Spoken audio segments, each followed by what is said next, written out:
Hey guys, it's Roxy here, and today I've got a very special guest on the show, beautiful Marina Seren, all the way from Spain.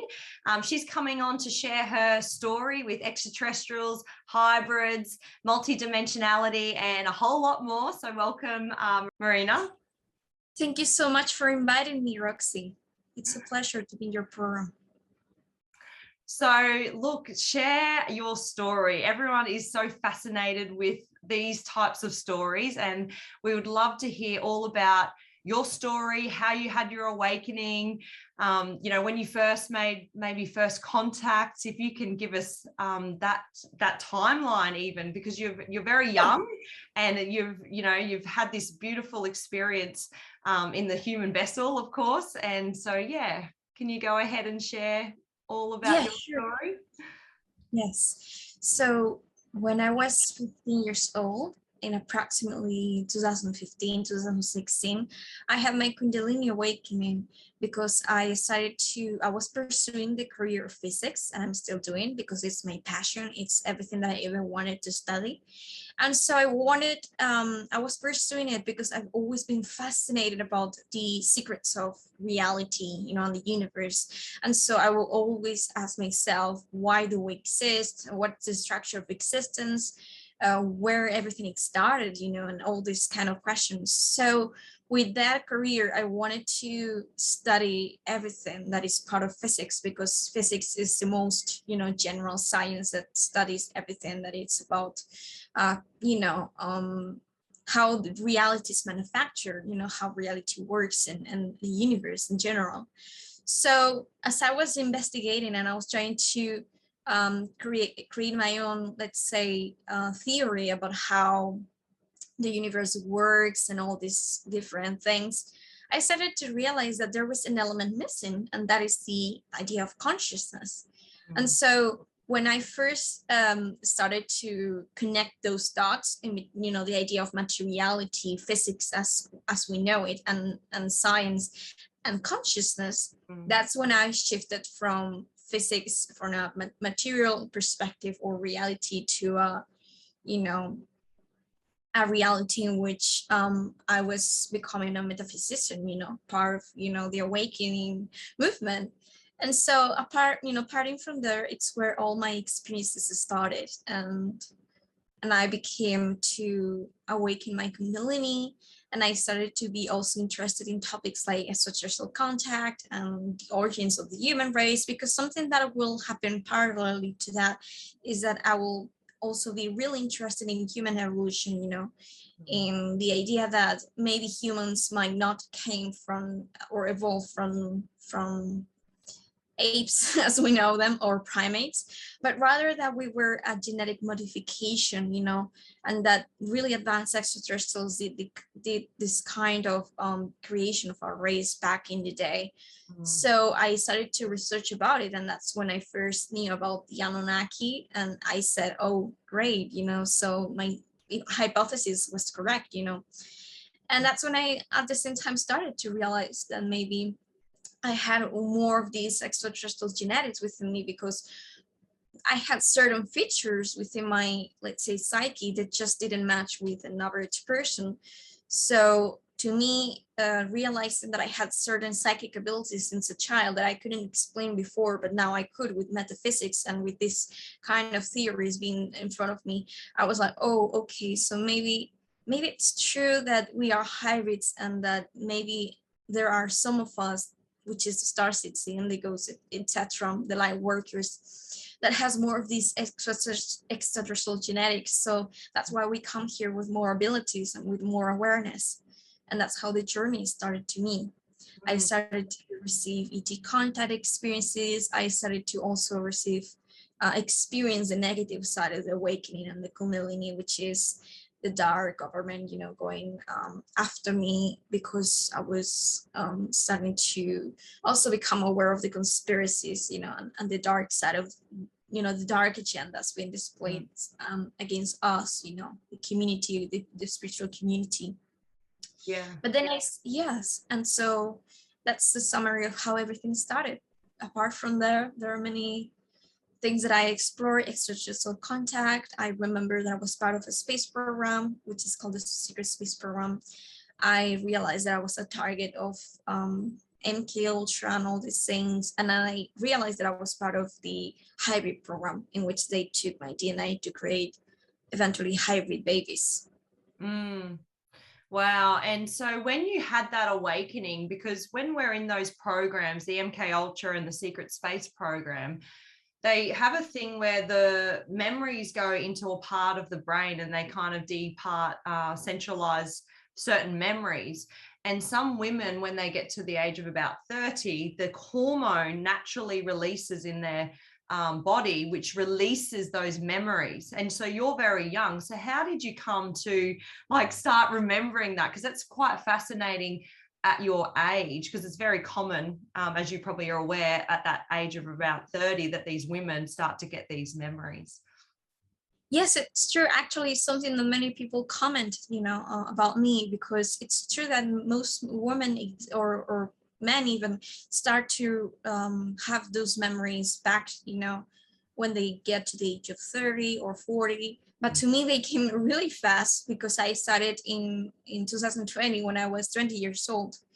But the mechanics behind it, it's that the Secret Space Program works with multidimensionality, So in a sense, because I was recruited for a 20-year and back program, I am still serving the space program. So when I have dreams or astral experiences in which I see myself in military ships and I'm working and I'm being an engineer or a physicist or doing super soldier training, that's happening at the same time, because my service technically parallelly hasn't still finished, because what they do is that they take you serve for 20 years and they age regress you, they put you back in place to the exact moment that they take you when you first started, and then you live your life. But that life does not live disconnected from the timeline of the Secret Space Program in which you were serving, because they use multidimensional technology, and even though they wouldn't use it, it is connected within your consciousness, that multidimensionality, those layers of your experience as in this lifetime. So that's why I remember, because my awakening started at 16, and because I was having these dreams, I realized, oh, I'm in the Secret Space Program.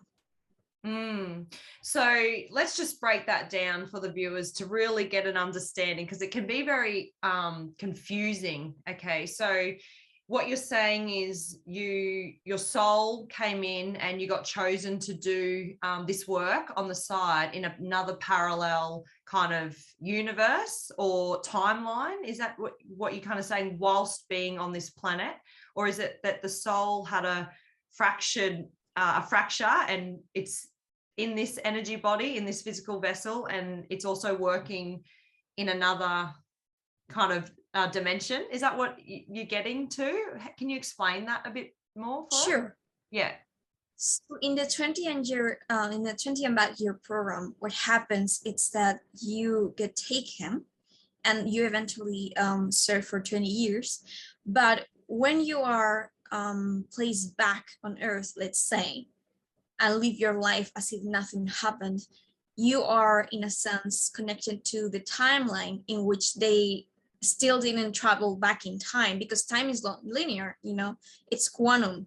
So that it's not like you can go back to the past and act as if nothing happened, in that period of your lifetime, in that timeline of yours, of growing up to your 20 something. It's that exists, that coexists at the same time, because time is like non-linear, it's working in a quantum fashion. So if you haven't still let's say finished that period of service of 20 years in your timeline where you supposedly will have finished, then you have experiences in which you are having dreams of being there physically with a body and doing tasks or being trained, because it's happening like parallelly, not in another universe, but on the same timeline, but in time, because it's quantum, because it works like in cycles of energy. Yeah, so it's like us accessing like a past timeline or a future timeline all in the now moment, basically. That's correct? In a sense, Yeah. yes. Yeah. So with your memories, when you started to remember, was it like very overwhelming? Like who was around you to support? You know, obviously you're going to be as a human wanting to express this, and it's very heavy to understand this information about yourself. So how did you cope with all of that? Well, it depends on the program specifically. When it comes to the space program, I had an amazing woman called Misa Johnson. She's a specialist in these topics. She's an author. She wrote books about it. She lends Zoom calls in which we reunite survivors and we start to talk about our experiences. Mm-hmm. And then she helped us, manage the trauma, or it's like a support group, And she also did a regression with me, so she helped me get back memories. Then when it comes to the hybrid program, I got other people, of course, who were participants of that one. And I got that support and assistance. Which then I got, to kindly reject because it's not my preference to be part of that agenda, let's say, or that reality. Mm. And then with the other aspects of me, like my past lives or my nature as a starseed, I have, just people that came eventually in synchronicity, guided by the universe to be part of my journey, to co-create, like friends and even partners that, Yeah, beautiful. So what, have you still got a relationship with your parents? What do they think about all of this coming out for you? Oh, my parents didn't understand anything at first. Yeah. But with time, they get to finally understand that I do have psychic abilities, and because they've seen me like prove it, in real time with other people who were not also neither like believers. So they came to understand that I do have this kind of abilities, and that some of the things that I say might be really true. Some of them, they still do not share because it's way too heavy. But the rest of the things like mediumship and all those spiritual elements, they kind of like understand right now. So yeah, and it's beautiful because we are coming out of a time where this information is, getting spoken about, and we're all having an awakening very fast. We're opening up and expanding so much. So like these conversations I wasn't having 2 years ago, and it's like, it's so real and right for us and where we are in our journey. Yeah, beautiful. So with your space program, is there any profound memories that you can share with us that you remember, like any jobs that you were doing, any missions that you took? Yes, well, there's many factions about this space program, and that is something that maybe it's not so well understood because it's a lot of exopolitics. That's why at first, when I first heard about the space program, I kindly rejected too, like, oh no, I don't want to go into that topic because there were many people talking about it, and because the government is involved, and because other groups are involved too. There is so much exopolitics that I just thought that it was a really complicated ground, to navigate through. So I at first I said no, but then when I realized that I was part of it, I had no option. And I also understood that there are many factions, that some of them are negative oriented, and some of them are neutral, and some of them are positive oriented. They want to help humanity. So some of the things that I will learn about my experiences is that I was part of, let's say, both of them, like both the negative and the positive. In the negative, it's in the one that I survived my, let's say, traumatic mind control, and I serve as a super soldier too. But in other factions were more of a neutral or positive nature. They were working with good extraterrestrials and under the name of the Alliance, etc.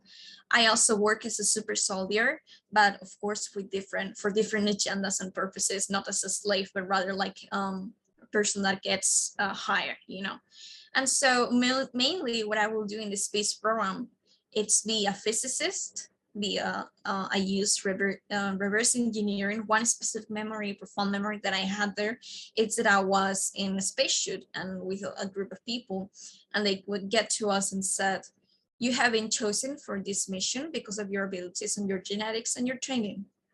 You have extraterrestrial technology here in front of you. You need to use your abilities to know how it works, and then when you explore it and you learn how it functions, then you can tell us and explain and collaborate. And so we will start to use reverse engineering to observe, you know, the circuits, the mechanisms behind, and we will eventually, it was about spacecraft, actually, spacecraft technology, I remember. Right. And so that is that in with the likes of the like elites on this planet, or was it working for another group or alliance? It is mixed with many. As I said, there are many factions. The negative ones are dark elites that are working with dark extraterrestrials, of course. And the neutral and the positive ones, they are governments, or I mean, not governments, but military groups who are just military, but do not have any dark, let's say, side to it, or agenda or purpose, just the purpose or the desire to navigate more the space field or the technological advance and extraterrestrial field, you know, all these different topics. So more like a research group, you know, for advancing technology. And they are working with positive extraterrestrials. So it's a little mix of different people. And so do you remember what species those extraterrestrials, the positive ones, were that you were working with? Can you share a little bit around what they look like and what their personality was, and even what was in their like DNA? Sure. They are the ones that I work mostly with are the Pleiadians from Aldebaran. Yeah. Who were working with societies back in the past that I am really connected to, which is the Real Society. Yeah. And the other ones that I was working with are the Anunnaki, the blue skin giants that are connected to a civilization, a past civilizations that I have a lot of connections to. So we were working to remember those ancient codes, those ancient aspects of history and knowledge and consciousness that has been forgotten eventually. So they kind of like train me. They lend me information to remember, to awake more of my potential, and they also help me to understand more about anti-gravity technology, which is what I used to do. I used to channel in that past life, in that past society, information about anti-gravity technology, the Real Society. Right. Okay. So that is that.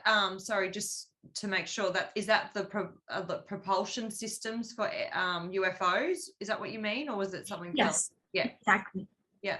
Exactly. And so, sorry, I didn't specify. Yeah. So do you remember all of that information and how to provide that intelligence if you were to help a group here on, say, Earth to create that technology? Do you remember all of that information? I don't, you know, and that's how it happens with memory recovery. How it works is that sometimes they will help you, they will assist you to remember, not just them, but your own higher mind, because you need to remember it for your spiritual path or your own awakening. But sometimes you will remember things that maybe are not so relevant, but it's how memory recovery works, you know, when all of it has been repressed. Because you do not remember things, you cannot select what is recovered, you know, what are the things that you get to recover. So sometimes you will get random memories of things that are maybe too irrelevant, but they just come to you because that's how it works. So sometimes you choose it, sometimes it's relevant, and sometimes it doesn't really give you much information. Yeah, and I'm sure it will drop in when the planet and the frequency is ready for that information, right? All of that's still stored in you somewhere. It's just a matter of activating it when it's needed, right?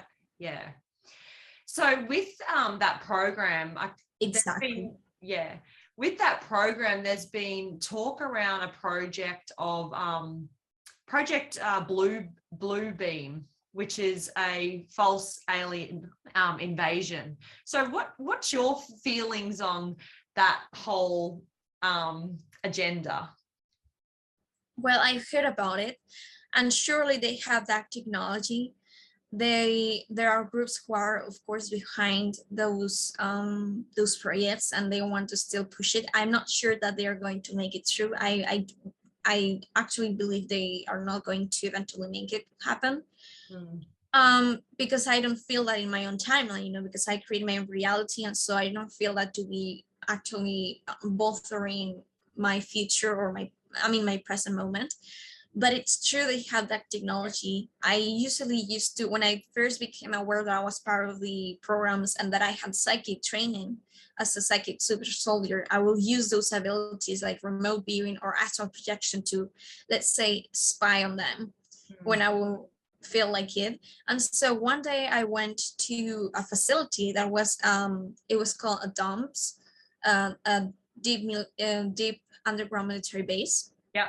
And so I went in there without me really desiring to do it. It was like my higher self asked me to do it maybe.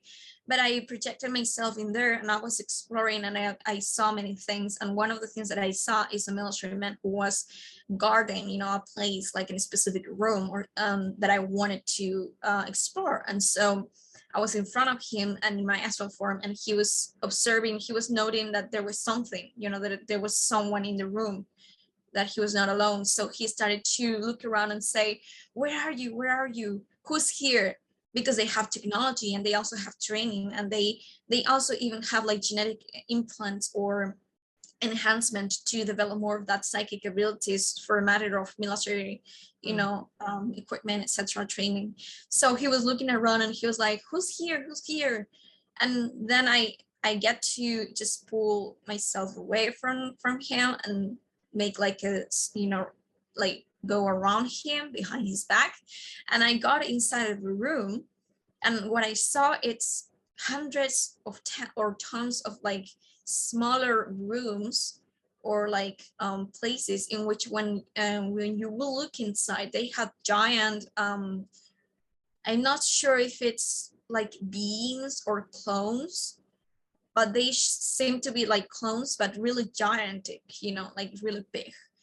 Or yeah, like gigantic big extraterrestrial like beings, you know. And that was the strangest thing that I ever seen, you know, in a military underground base, to be honest. Wow. But yeah, so Project Bluebeam might be working on those things. But the problem is that I think that in Project Bluebeam, because I'm not so informed, they are using holographic technology, not real clones. So as far as what I've seen, it's a real clone, not the idea of holographic technology. But then that might be another project, another part of, maybe part of the same agenda, but another technology or form of intimidation. Who knows? Yeah, that's correct. So it's all, you know, it sounds correct with what we've just gone through on the planet over the last few years, and then opening up to the last, you know, 50 years of the suppressed technology. You know, we can still be in this low frequency because of all the fear and the media and all the agendas. And so it would make sense that that would be a tool to keep everyone's consciousness low. You know, that's the next step, and, you know, probably the last card they actually really have, because we are all waking up and raising our frequency and, you know, learning and seeing behind the veil. Like you're starting to remember who you are because the frequency is increasing on the planet. It's beautiful.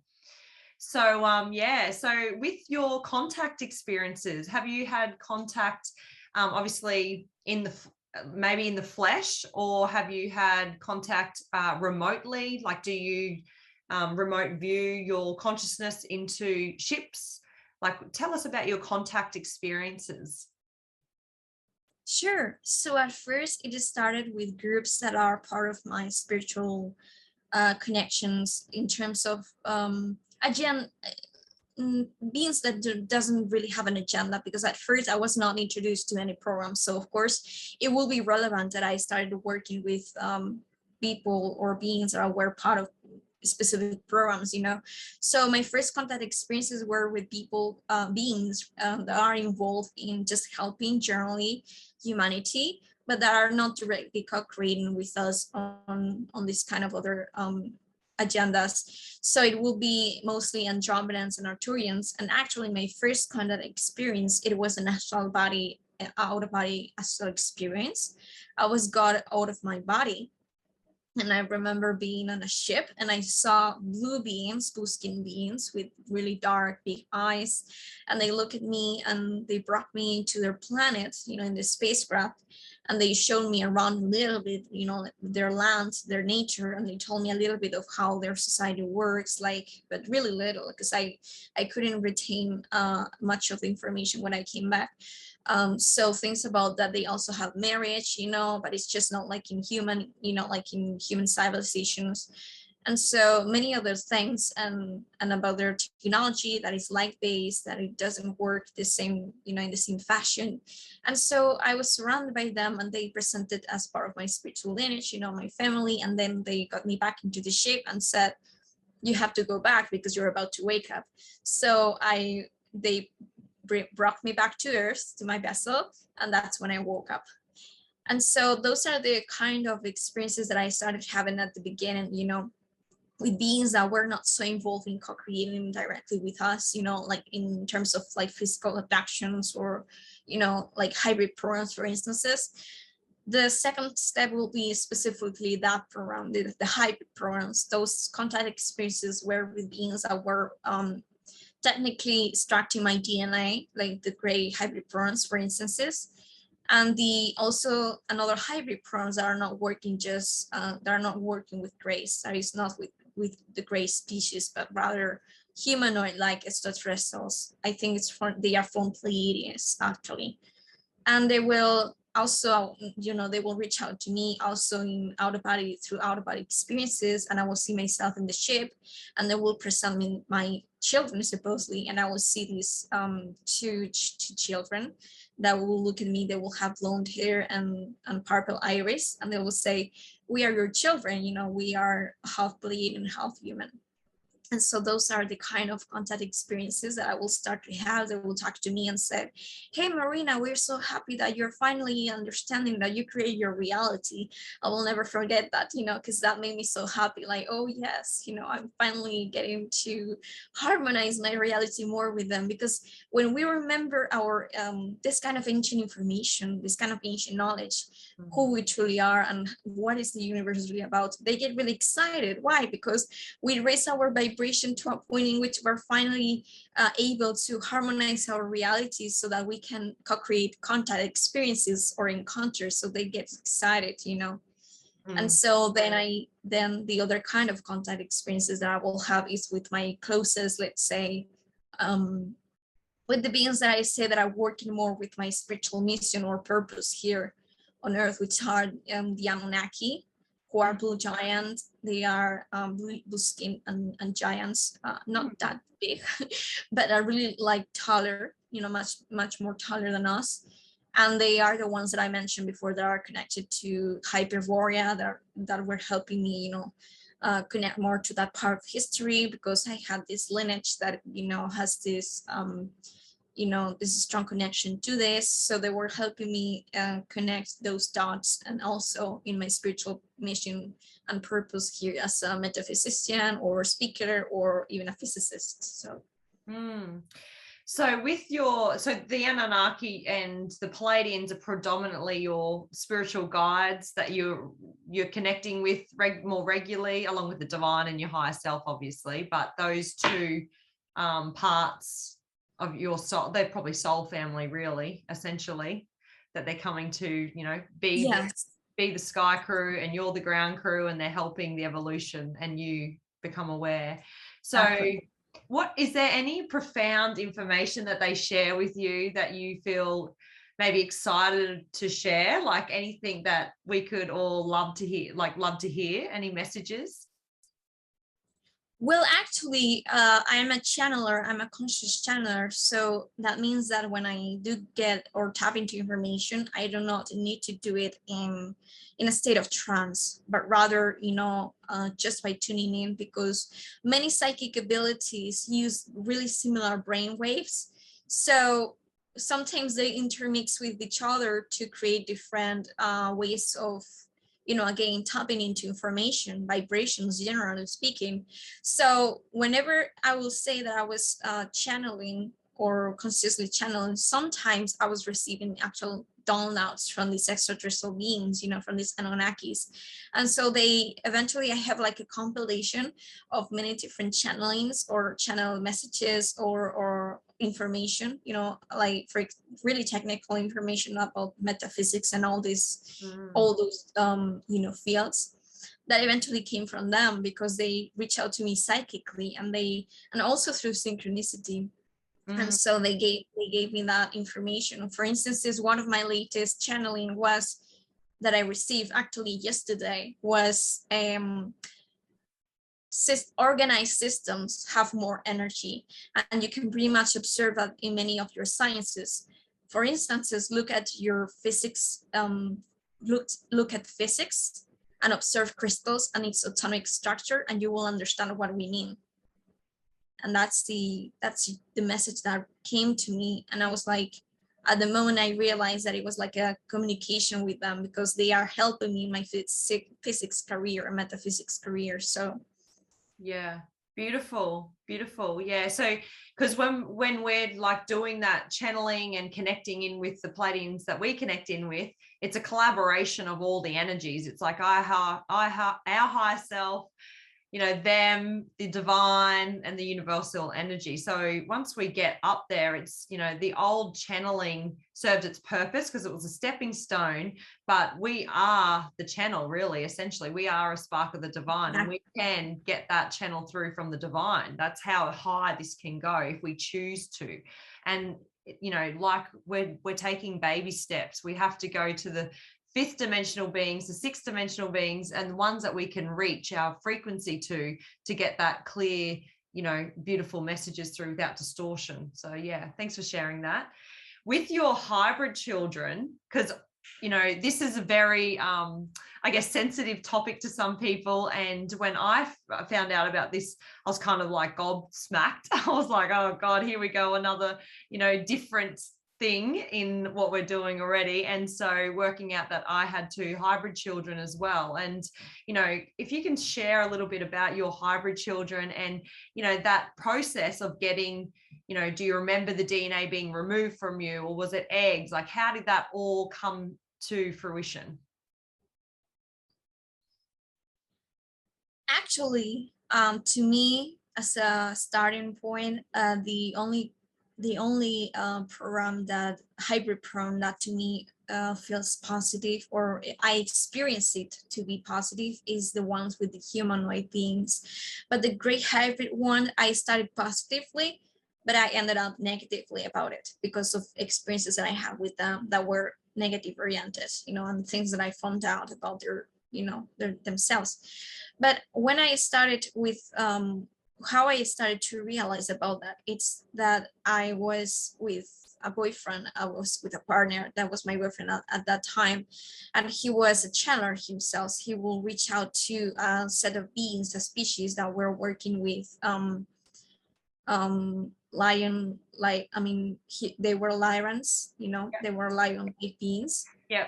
And so also with reptilian beings that were positive oriented.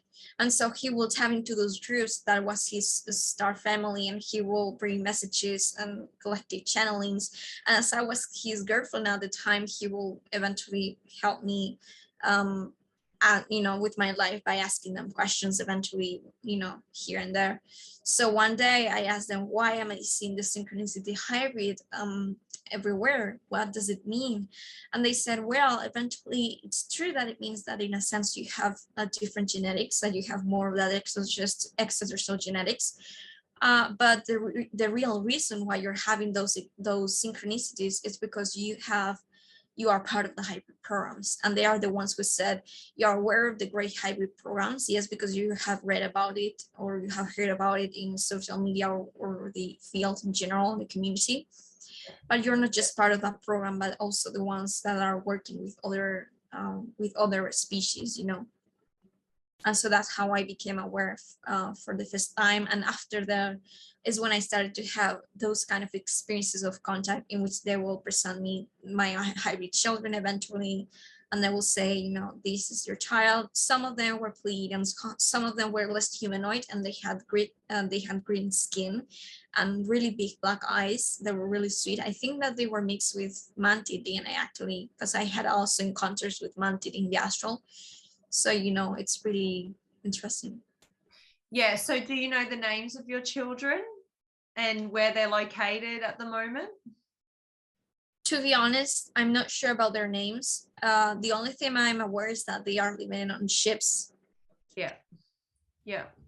And do you, I guess as a mother, so I'm a mother of 2 boys, and then finding out I had these hybrid children, it was like, it felt so right. Like for me, it was like, oh, that's the missing part, you know? And so whenever I feel like I miss them, I was led to remember that when I go to sleep at night, I'm visiting them and spending a lot of time. My soul's spending a lot of time with them. So it's more like I'm just going away for the day like I would my children. And just to get our head around it, it's like there's so much more going on in the galactic and in multi-dimensional places than we're just not, you know, aware of.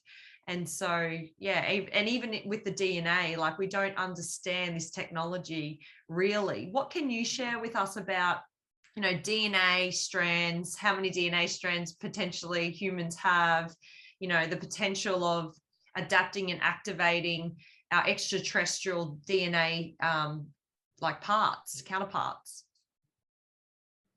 Yeah, sure. So I heard about the fact that we are in the beginning of developing a third strand in our DNA. And what I got, the information that I got about it, it's that's eventually because we are completing our Kundalini's activations, because in our reality, the Kundalini energies are dual.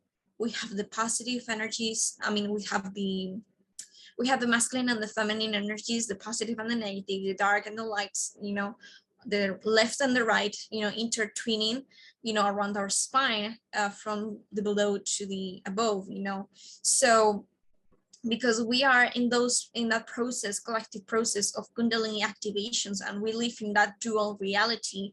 Our Kundalini is first dual, and our DNA, I think it's, you know, it's eventually, that's why it's eventually with 2 strands, but we are going to have a third strand of DNA when we eventually unlock another third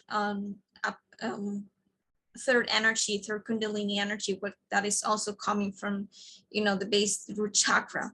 That is the one that represents neutrality, you know, the element in between that is neutral, you know. So I believe that that's what's going to happen to human DNA, that we're going to develop this third strand as we have our Kundalini activations. But of course, those mutations, it cannot happen in an individual that already has been born with 2. You know, it will take years and years eventually when it actually reaches to be a massive, you know, evolutionary progress. Yeah, okay. Because I haven't heard of that third DNA, but that's so exciting. Have you started to activate yours yet, or? The third Kundalini energy, well, the more that you transcend that duality and become more balanced within the polarity consciousness, the more that you start to access that Kundalini energy and that aspect of the DNA that has the potential to develop the third strand. You know, that's what I understand of it. But of course, I'm never going to develop it physically. That must take years and years of evolution, as I was saying. So yeah, maybe grandchildren. Yeah, totally. Yeah, we've got so much to see. It's such an exciting time on the planet. And so with your connection with extraterrestrials and obviously the ones that have come to our solar system, what can you say is the intention for them being here? Because we have people that are still opening up to all of this information, and they've been programmed through movies and you know, mainstream media that, you know, life doesn't exist. It's all been suppressed, or if there is, they're only negative entities that are going to abduct you and all this scary stuff, which a lot of us are now, going, no, yes, there is that duality in the universe, of course, but, if they wanted to come and harm us, they would have already. And so what's your feeling? What do they tell you about the intentions to be here on the planet, or around our planet at this time? Well, as the universal law says that there is always going to be a balanced duality within all elements, unitary elements of consciousness. That means that collectives, not only you in your individual life are going to experience this level of balance, of true balance between opportunities, of either taking negative, darker paths or positive, co-creations. So on a collective level, as we are organized as a unified system, we're also going to be given collectively, generally speaking, that balance, a binary system of opportunities, either the positive oriented or the, light, either the positive oriented or the negative oriented. Yeah. So generally, we're going to have here all of the spectrum of it, from the beings that want darkest for us, and they have really dark agendas, from the ones who want the best for us and are not really sided with, with an agenda, but rather a purpose or an excitement or helping us awakening, the positive aspect of the scale of polarities. So the reason why we will rather experience one or another is not that we have more of one than the other. It's that we have equal opportunity, because that's the law of the universe. But it depends, of course, on the level that we are in our collective evolution, how we are responding to it, and what is that we're feeding or giving our attention to. That sometimes is our next step in evolution. So. And so their intention to be here, from the guides that you're dealing with, are they just here to be guides and help you evolve so you can, have a ripple effect on all the other souls, water and fertilize all the other souls and shine your light? Is that the intention, to, just help you in your journey, which will then have an effect on other people around you? Yes. So people, there's like a paradox. There are people that have service to self. They are also serving others because they help them reflect the aspects of duality, of shadow consciousness that they have within themselves, that they haven't yet integrated. But beings of service to others who are here to help others, they are at the same time being service to self, because they are helping themselves to become like more evolved, because serving others and helping and being love and light, it's part of evolution. Yeah. So that connection with the self. So everybody's here for a reason. That is part of this sort of paradox. I heard it first from a group of beings called Kalask. They're really intelligent, and when I learned about it, it was just like, whoa, this is really mind opening. It's true. And so from what I can kind of feel and understand, they've come to help the ground crew. Us souls volunteered, dropped in to anchor the light, to have an experience, anchor the light, move from the negative polarized, traumas into the positive, and have that experience in preparation potentially for ascension. Not all souls will want to ascend right away, but a lot of us volunteered to come and help shift the consciousness because of the vibrational pull the planet has had on this solar system and then other star constellations. So for what I'm getting is that there's many ships around the planet at this time, many holding space for us while we go through this process.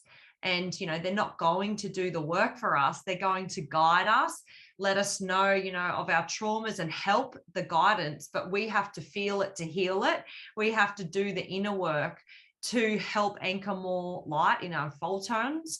And then it'll have another, effect, a domino effect on the other planets and the other star constellations as a whole, because we're intergalactically connected, right? So yeah, is that what you're kind of getting as well? Yes, your understanding and explanation it's correct. It's really amazing, because it's true. Many people do not understand that they're coming here because they do have that connection, and our planetary evolution has such a repercussion on other star systems because of that connection of how we are all, connected, on all levels, multidimensionally. So it's correct, true. Yeah.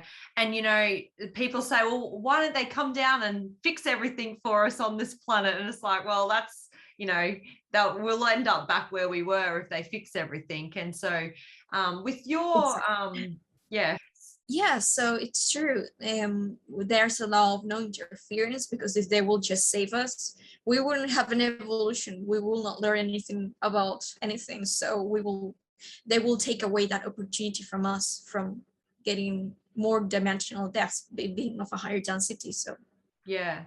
And so with UFOs, because everyone is so fascinated with UFO and crafts in the sky, mainstream media are very careful with what they share to the globe. You're only seeing those little tiny tic tacs, which you can't identify. And, they've got an agenda to share. But the UFOs showing up in the sky, right? So, patrons and normal people are seeing these craft, taking awesome photos, but the mainstream media just will not share them. A lot of the ships that we're dealing with, they're cloaking up in, space time in the quantum field, because it's so overwhelming to people on the planet if ships just arrived and showed up, right? So, when we are seeing ships in the sky, we really have to use our discernment to ensure that it is of a positive nature rather than a negative nature. Great. That's really important key thing when it comes to extraterrestrial contact that many people forget. People are so thirsty for ET contact, and I understand, because me too. We are all people are so excited about ET contact that they get too thirsty about it, to the degree that they forget that key about taking the time to discern which is going to be of our highest good and which is going to be agenda based and perhaps not be for our preference for creations. Then we will just welcome them into our home without any process in between of discernment. So I think it's really important that thing that we, there's a lot of excitement and there's a lot of people awakening, and it's great, but we first need to come into a point. We need to converge our conversations, our ideas, our beliefs, our discussions, so that we can have this already processed on a collective level. What is that we prefer for our revolution? Who are we going to invite to our home? It's our home, Yeah. So yes, all those things are super important right now. So it's a key thing. Yeah. And so with contact, how far off do you believe that we are? What's your feeling? Because I love to ask this question when we get people on to share their perspective. Well, I believe that the government is finally making the first steps of contact, because they are also working with the very the step before that, that is disclosure. So I think that because the government is going forward with disclosure and disclassifying information about UIPs and UFOs, and they also change on purpose the word UFO for UIPs, because they understand that when the government says UFO, people get a little bit scared or associated with things that are perhaps Hollywood like oh my god, extraterrestrials or conspiracy theories. But if they say UIPs, it sounds more technical, more scientific, more like diplomatic. So they even changed that on purpose. Now we are hearing more of the word UIP, because they want this to be a serious movement, and they want this to be a process that it's made well, that is made with intelligence and with coordination, so that people do not get massively people doesn't get scared. And I think that how far we are, I think it depends on everyone's, because we are all choosing different timelines, because time is not linear. So I think it definitely depends on your individual, on yourself, how prepared you are for contact, and how to accelerate it. It's to make contact with your first self, with your inner self. The more that you do that inner spiritual work to achieve a high vibration, the more that you get prepared to to start to attract those experiences or co-creations of encounters and ET content. Yeah, beautiful. Yeah, I feel the same. I feel like the people, the ones that are ready for that exposure, that have done the inner work firstly, with the desire, intention to connect to, the divine and actually be of service. You move from service to self. So the ego isn't wanting contact to, share this news and be famous or whatever. It's like, because a lot of ufologies are chasing that. They're so thirsty to be the first one, and that's just power and control once again in the lower realm. So I feel like the contact's going to be happening, and it's already happening, with you and me. Even it's like we're able to connect with beings, get that information, realize all of that awareness around the universal laws and, the knowings that this is real. And then eventually it'll be more publicly, I think, exposed, as the civilization increases its frequency. Yeah, beautiful. Yes, exactly. We are disclosure. We are the ones who can initiate that already in our dreams, in our astral encounters, or even physically if we're prepared. So we do not need to wait for the government eventually. So you're right with that. Yeah, taking the power back within, the good power, the aligned power. Yeah. Well, it was so beautiful to bring you on the show and introduce you to all of our, followers and subscribers here on YouTube. If everyone wants to find Marina, please visit her, and we'll tag the links below. But do you want to share where they can find you? Sure, in www.marinaseren.com. That's my page. Yeah, beautiful. And I'll also put the links below in the description box so everyone can find you and learn more about all that you do. And thank you for all of the service that you're doing and being brave and coming out about this information, because a lot of people can't get there. And so just want to congratulate you on being so brave and finally being in your mission, being in your purpose, your power. So thank you so much. And thank you for having me here. It's been a pleasure to be part of your YouTube channel and audience. So thank you so much. No worries.